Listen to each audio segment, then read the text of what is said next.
सरकारी स्कूल के principal room को उस प्रिंसिपल ने ऐशगाह बना दिया है। जी हाँ, ये कहानी है प्रतापगढ़ के एक स्कूल की, सरकारी स्कूल की, जिसका प्राचार्य अरविंद व्यास नाम का व्यक्ति बताया जाता है।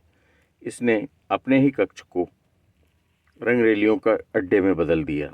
उसने स्कूल की एक अध्यापिका से अंतरंगता बढ़ाई और इसके बाद जब उसकी मर्जी होती वो अध्यापिका को अपने कक्ष में बुला लेता और उसके बाद उनका खेल शुरू हो जाता।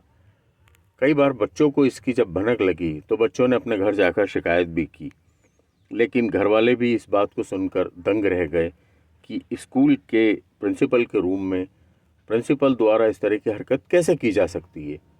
उन्होंने बच्चों की बातों को सुना अनसुना कर दिया, लेकिन हद तो तब हुई जब एक दिन छुट्टी में स्कूल की प्रिंसिपल और अध्यापिका वहां पर पहुंच गए। इसी बीच गांव वाले भी वहां शिकायत के आधार पर चेक करने पहुंचे तो पता चला कि दोनों कमरे के अंदर बंद हैं। इस पूरे मामले की ग्रामीणों ने उच्च अधिकारियों से शिकायत की तो उच्च अधिकारियों ने इसका हल ये निकाला कि उन्होंने चुपचाप एक हिडन कैमरा उनके रूम में छुपा दिया। जब हिडन कैमरे में बाद में जब उसकी चेकिंग की गई तो उसमें कई ऐसे वीडियो सामने आए जो शर्मिंदा करने वाले थे। उसमें प्रिंसिपल द्वारा अध्यापिका के साथ किए जा रहे रंगरेलियों के पूरे चित्रण थे।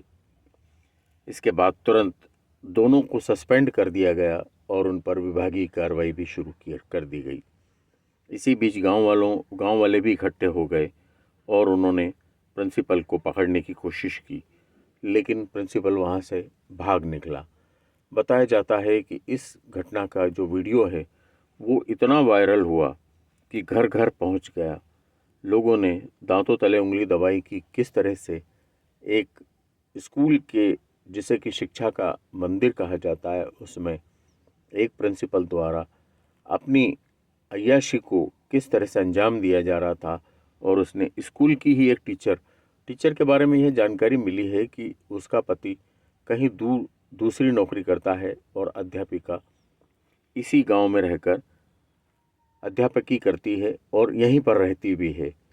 पति के पास वो कभी कभार जाती थी। यही वजह है कि अरविंद व्यास नाम के प्रिंसिपल ने उस शिक्षिका को अपने जाल में फंसा लिया और जाल में फंसाने के बाद उसने स्कूल परिसर को ही और अपने कक्ष को ही अपनी रंगरेलियों का अड्डा बना लिया। कुल मिलाकर इस घटना के पूरे सामने आने के बाद शिक्षा जगत में अच्छी खासी हलचल मची